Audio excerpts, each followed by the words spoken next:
bikin sendiri Bu Risma. Ya, dipikir semua menteri mentalitasnya, moralitasnya seperti dia. Bu Risma tidak mau mempolitisasi bansos. Jadi sudah uangnya ada, tapi kurang magnetnya harus ditunjukkan. Ini loh yang ngasih secara demonstratif. Maka Erlangga Hartarto misalnya, dan banyak menteri lagi lah. Tapi yang paling vulgar itu ya Erlangga Hartarto, Bahlil, dan Zulkifli Hasan. Lanjut. Ini yang saya katakan tadi, kita lewati saja untuk menyingkat waktu. Nah kemudian ada El Nino. Diperpanjanglah El Nino ini atas permintaan Menko Perekonomian Erlangga. Kenapa Erlangga Hartarto minta diperpanjang? Setelah saya dapat masukan lewat dialog, entah dialognya atau orang, 2 orang saya tidak tahu. Penerima El Nino mau nggak kalau diteruskan dana El Nino? Ya hampir bisa dipastikan semua orang yang ditanya yang udah nerima ya akan terus. Sedemikian vulgarnya argumen-argumen yang disampaikan untuk menjustifikasi agar betul-betul orang yang terakhir menerima dana, menerima bansos itu sebelum ke bilik suara itulah yang paling diingat. Ya. Jadi ini politik seperti ini membahayakan masa depan Indonesia karena tahun pertama sampai tahun keempat udah entertainment aja sama oligarki. Oligarki tidak menyelesaikan kemiskinan, nanti diselesaikan untuk pemilihan umum yang akan datang. Mengerikan yang mulia, mengerikan. Ya, bagi daerah pilkada maupun bagi demokrasi, masa depan kita dan anak cucu kita akan menghadapi kesuraman. Akhirnya potensi menjadi sangat membahayakan eksistensi bangsa ini. Lanjut. Nah, kemudian saya ingin menunjukkan lagi El Nino-nya sudah mereda. Minta perpanjang El Nino. Kenapa sih minta diperpanjang? Karena ingin diciptakan panggung-panggung baru itu.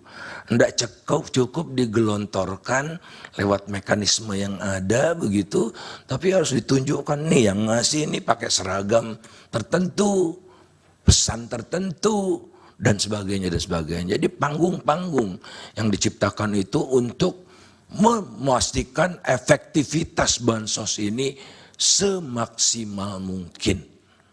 Nah, kita lihat El Nino sudah mereda.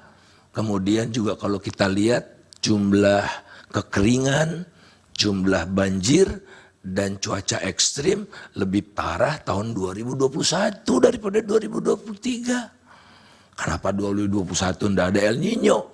Jadi nyata bahwa El Nino ini kebutuhan untuk meningkatkan suara. Only that dari segi data itu.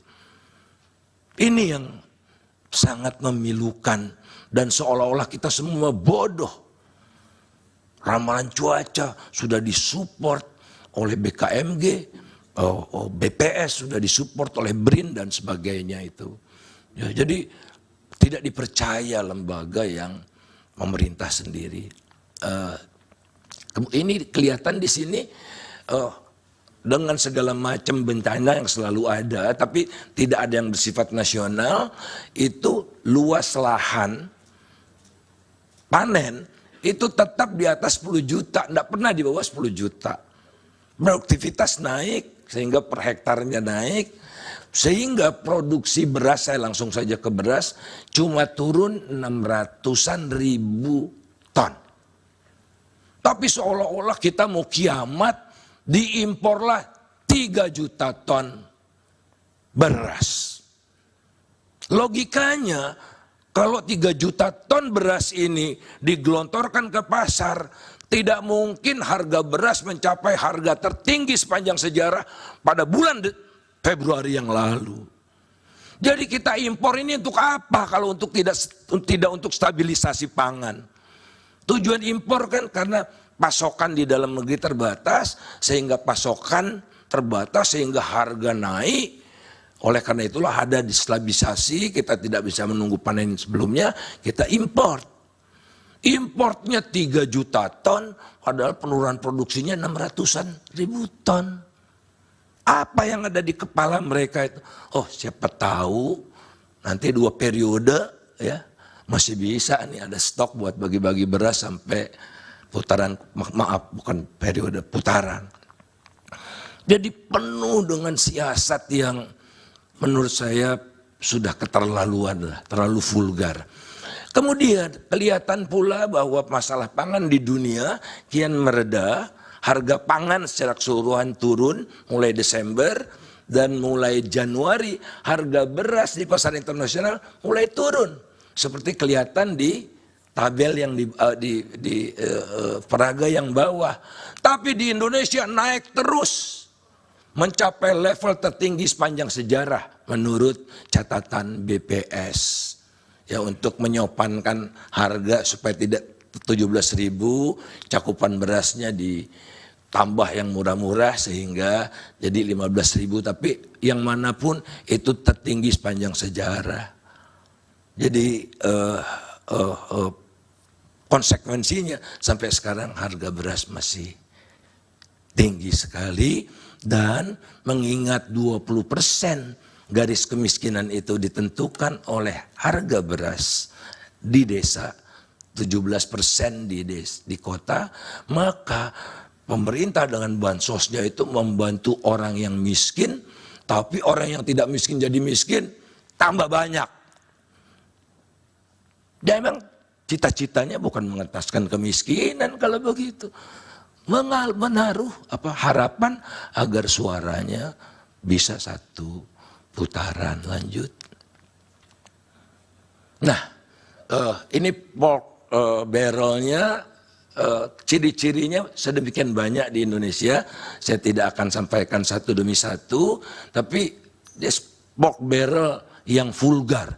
Pork barrel itu udah vulgar di Indonesia, pork barrel vulgar. Lanjut. Habis. Ya, itu yang mulia. Terima kasih. Baik, terima kasih. Silakan, ada pendalaman dari kuasa hukum. Saya ingin bertanya ya, ahli. Data, coba buka slide nomor 7. El Nino 2021 itu paling tinggi di antara 2019 sampai 2024. Ini datanya ahli, bisa dilihat di.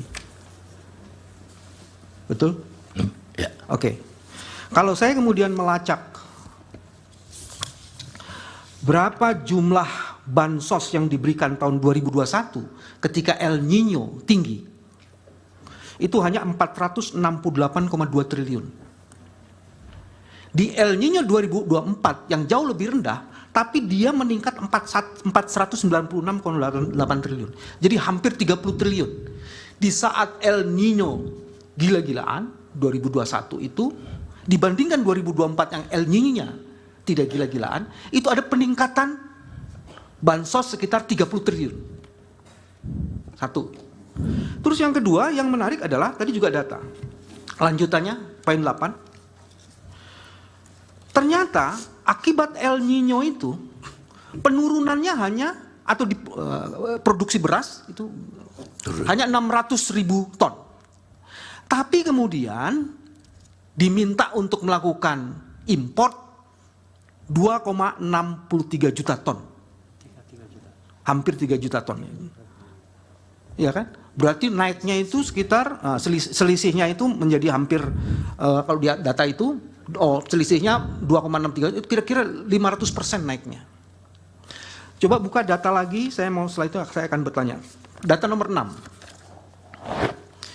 Di nomor 6 ya, ternyata impor beras itu dipakai untuk sesuai dengan data nomor 4. Itu kan impor beras ya. Betul ya?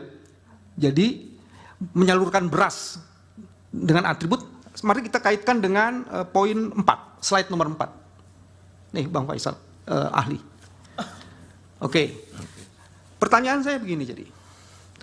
Ketika peningkatan bansos yang meningkat luar biasa, padahal El Nino tidak berpengaruh besar, dan dilakukan import yang luar biasa, padahal tidak ada case-nya untuk kebutuhan import itu, apakah kemudian bansos itu sengaja diserahkan untuk orang-orang miskin ini, bukan untuk mengenaskan kemiskinan, tapi untuk kepentingan lain? Karena data yang lain, Bang Faisal, antara 2023 dan 2024 itu ada kenaikan 3,36 triliun, ada 30%-an datanya itu. Saya baca ya ininya supaya nggak salah. Januari 2023 itu ada 3,38 triliun. Januari 2024 ada 12,45 triliun. Jadi 400%. Jadi pertanyaannya itu, ini berpengaruhnya kalau tidak ngentaskan kemiskinan, apa ada kaitannya dengan elektoral? Iya. Nanti Pak. Bapak jawabnya nanti sekaligus. Jawabnya sekaligus nanti setelah Pak. semuanya tanya. Iya. Gabung yang mulia. Iya digabung. Oke, baik. Terima kasih. Saya harus catat. Pak Repli apa? Satu pertanyaan. Oh, oke. Jadi tadi saudara ahli mengatakan penurunan beras produksi itu hanya 0,6 ton, tapi impor 3 Juta. ton. 3 juta ton ya. 0,6 juta ton. Ya. Pertanyaan saya, ini pertanyaan orang bodoh aja ya. Itu dikemanakan saja beras yang selisih tersebut ya. Lalu kenapa harga meningkat? Ada nggak bau-bau rente dalam soal seperti itu? Lalu bagaimana kaitannya dengan pemilu sekalian saja atau pilpres? Begitu. Dari termohon silakan. Cukup. Pihak terkait. Ada yang mulia. Saya mencoba berusaha melakukan pertanyaan orang pintar, bukan orang bodoh. Saudara ahli, kita tahu bahwa bansos ini kan merupakan suatu keputusan dibuat berdasarkan keputusan pemerintah dan DPR sehingga ada undang-undang tentang itu. Sebagai undang-undang, tentunya ini dibicarakan baik oleh pemerintah di DPR. Dan di DPR itu di sana semua ada fraksi-fraksi, semua partai-partai ada di sana. Baik PDIP, baik PKS, Demokrat, semua partai ada di sana. Diputuskanlah tentang adanya bansos ini. Kemudian tentunya sebagai keputusan dan sebagai undang-undang, tentunya pemerintah wajib untuk melaksanakan undang-undang itu. Lantas dari tadi penjelasan ada ahli mengatakan seakan-akan ada yang salah kalau pemerintah melaksanakan bansos ini. Pertanyaan saya adalah, apa salahnya pemerintah kalau melaksanakan ketentuan undang dengan menyalurkan bansos ini? Bansos ini tadi saudara pakai teori tentang teori pork barrel. Yang mana tadi diceritakan di luar negeri itu adalah dilakukan oleh beberapa senator dan sebagainya. Sedangkan di sini ini adalah pemilihan presiden. Penggelontoran bansos itu bukan dilakukan oleh salah satu segmen tertentu, tapi oleh pemerintah yang di-backup dan didasarkan pada undang-undang. Dan dibicarakan oleh semua partai yang ada di sana. Sehingga tidak ada nuansa untuk menguntungkan satu orang saja, tapi berlaku bagi semua pihak yang ikut dalam pilpres tersebut. Lantas pertanyaan saya, apa yang salah? Kenapa apa dasar saudara menyalahkan pemerintah ketika dia melaksanakan undang-undang dan menyalurkan bansos sesuai perintah undang-undang kepada masyarakat? Itu aja pertanyaan saya. Terima kasih. Disambung oleh pertanyaan dari rekan saya yang datang. Satu lagi kalau masih ada. Cukup. Baik, Yang Mulia. Menyambung dari pertanyaan rekan sejawat kami Prof. Otto, saya ingin bertanya kepada ahli. Saya sangat tertarik dengan teori gentong babi yang dipaparkan oleh ahli. Pertanyaan saya, pada tahun 2004, SBY bisa memenangi Pilpres atas Megawati. Apakah teori gentong babi ini juga berlaku? Yang kedua, tahun 2014 Jokowi menang atas SBY dalam Pilpres. Dan kita ketahui bahwa Jokowi bukan petahana atau didukung petahana. Demikian juga SBY waktu itu juga bukan petahana dan bukan didukung oleh petahana waktu itu Megawati. Apakah berlaku juga teori gentong babi ini? Pertanyaannya adalah, apa korelasi teori gentong babi yang ahli sampaikan dengan yang tadi disebut-sebutkan nama Prabowo dalam Pilpres 2024 ini? Prabowo bukan petahana, dan di dalam kabinet yang menjadi calon wakil presiden juga ada menteri, Mahfud MD. Ada gubernur, Ganjar Pranowo. Ada mantan gubernur, Anies Baswedan. Mereka sama-sama dalam satu lingkup kekuasaan, eksekutif. Monggo, silakan dijawab oleh ahli. Baik, dari Bawaslu cukup ya? Cukup, Yang Mulia. Dari Hakim? Baik, silakan Pak Faisal. Terima kasih Yang Mulia. Terima kasih untuk pertanyaan-pertanyaannya. Pertama, produksi turun 0,6 sekian juta ton. Kenapa harga terus meningkat? Ya, lazimnya kalau import itu sudah masuk, harga turun, spekulan beras tidak berani naik-naikkan harga karena Bulog punya kekuatan untuk membanjiri pasar. Kok itu tidak terjadi berbulan-bulan? Dan puncaknya bulan Februari. Puncaknya bulan Februari. Oleh karena itu, hampir bisa dipastikan secara teoritis pun mendukung bahwa digunakan untuk kebutuhan tidak semata-mata untuk stabilisasi harga. Supermarket modern kekurangan pasokan. Dan ini menariknya di pasar-pasar tradisional ada tapi terbatas, harganya mulai naik gitu. Masyarakat luar biasa Yang Mulia menyiasati, saya melihat dengan mata kepala saya sendiri karena saya suka mengamati di pasar. Jadi mereka beli biasanya yang kualitas 11.000 sekarang jadi 14.000, mereka belinya separuh saja, yang separuhnya lagi kualitas rendah. Jadi ya itulah cara masyarakat itu survive karena luar biasa.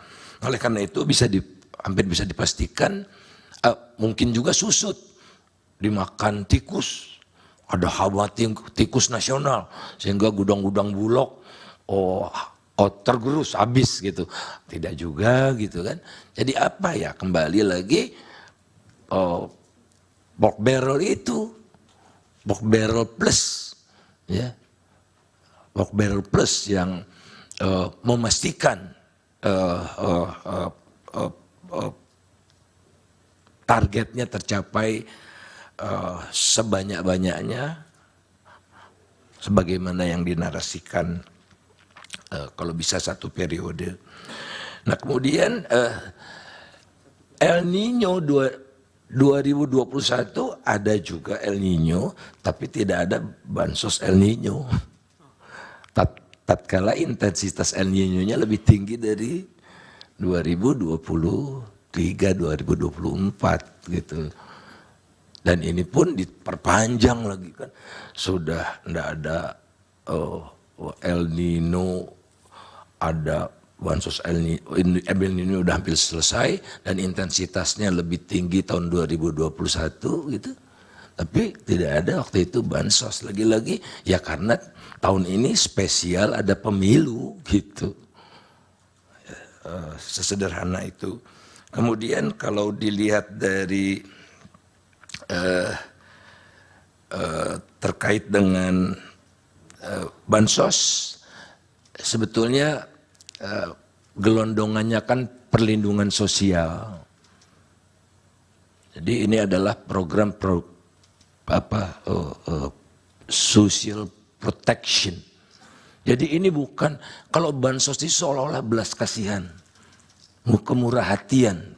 Enggak, ini adalah kewajiban negara untuk mengentaskan orang miskin untuk tidak jadi miskin, dan orang yang belum miskin tidak masuk ke jurang kemiskinan. Itulah perlindungan sosial namanya. Tapi varian bansosnya semakin banyak. Disetujui DPR tentu. Tapi tambah di tengah jalan, ya tidak disetujui DPR.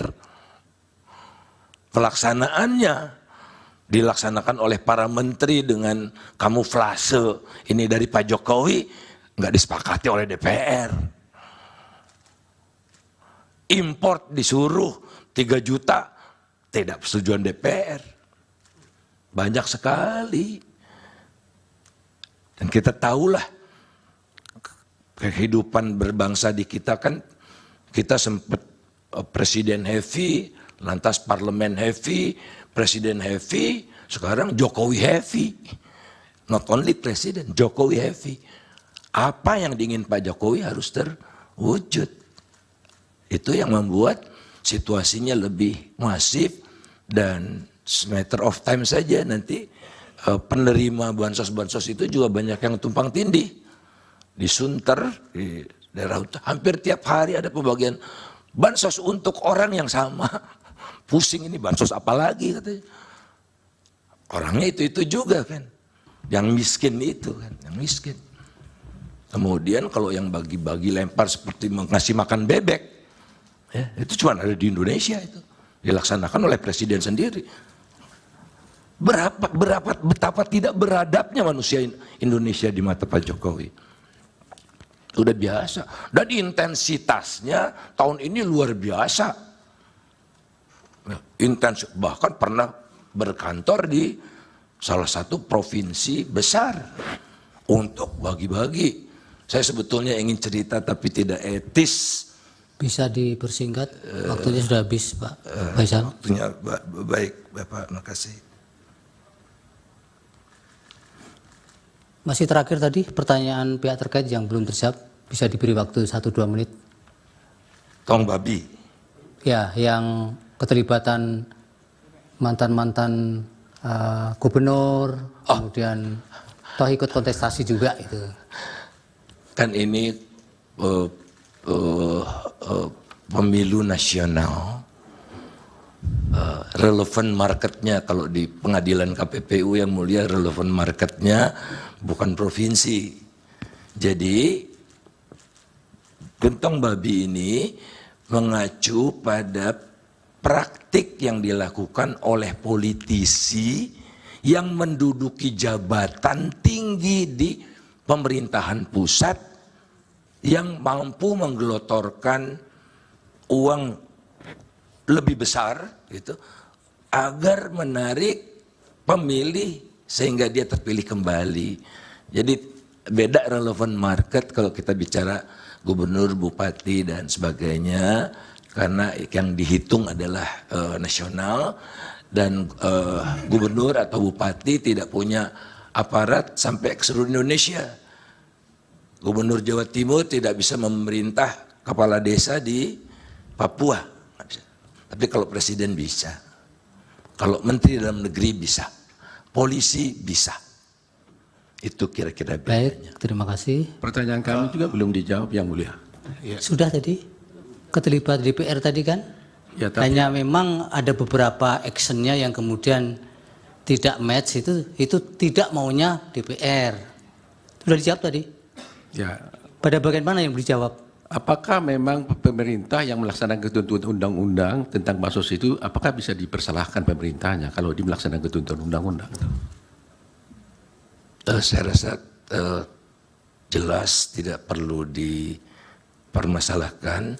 Ya, pemerintah wajib untuk melindungi rakyatnya, membantu bantuan sosial kalau ada bencana alam, kalau ada gempa bumi, ada tanah longsor, ada El Nino, dan semuanya ada indikatornya. Oke, cukup Pak.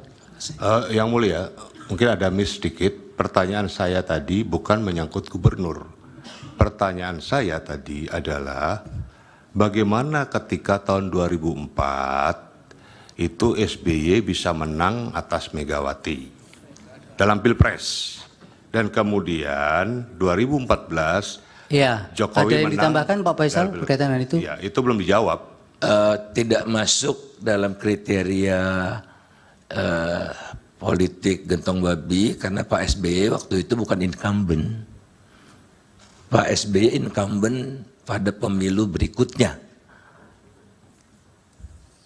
Setelah itu dia tidak menyiapkan dinastinya, anaknya. Jadi dia bebaskan waktu yang Baik, cukup Pak Faisal. Terima kasih waktunya. Mudah-mudahan dapat dipertimbangkan untuk dapat menjadi pertimbangan mahkamah dalam menjatuhkan putusan. Cukup keterangannya. Terima kasih. terima kasih yang mulia. Berikutnya sama. Pak Heru siapa lagi? Izin yang mulia, berikutnya Saudara Antoni Budiawan yang mulia. Berikutnya nanti Profesor Johermansyah Johan, tapi izin kami konfirmasi kehadirannya sebenarnya. Antoni Budiawan dulu ya. Iya, yang mulia. Oke, silakan petugas.